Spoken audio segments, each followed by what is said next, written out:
Good evening, I'm Jacob Hitz, and yes, I've showered, slept, and changed since you last saw me over at the desk about 48 hours ago. You've got a different tie on tonight.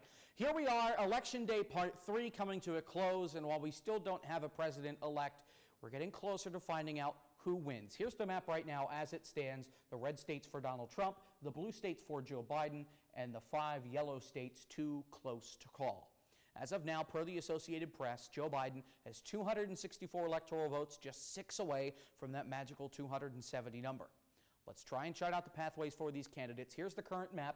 Joe Biden winning Arizona per the Associated Press and per Fox News for now. Now, if Nevada were to go for Joe Biden and Donald Trump wins everything else, Joe Biden wins the election 270 to 268. If Biden wins Pennsylvania and nothing else, here we go, 284 for Joe Biden, 254 for Donald Trump. If Biden wins the states where he's ahead, he wins Nevada, he wins Pennsylvania, he wins Georgia, Biden would win 306 to 232 over Donald Trump. If Trump runs the table and wins everything that's yellow, Donald Trump wins the election 274 to 264.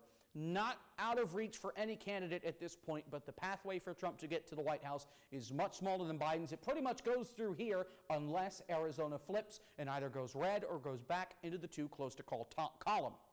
Now, the Senate. There are 4 seats that we cannot call. Here's one of them in Alaska. 50% of the vote is in.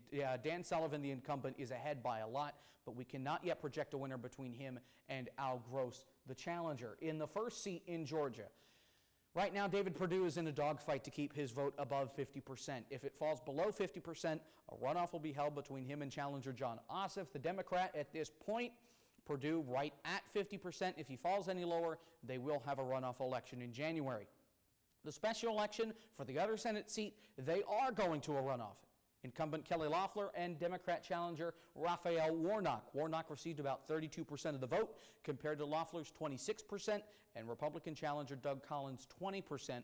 Collins was President Trump's choice for the seat, but Loeffler was appointed instead. This runoff and the potential runoff for the other seat will be held on January 5th of next year. Finally, North Carolina, Tom Tillis clinging for dear life onto his Senate seat with Cal Cunningham right on his heels. Tillis leads by almost 2 points for now, but Cunningham has a lot of votes still outstanding that could close this race in. If Cunningham can win this seat and Ossoff can cause that runoff in Georgia, this means we will not know what party has control of the Senate until January 5th, as both Democrats and Republicans will sit at 49 seats in their control.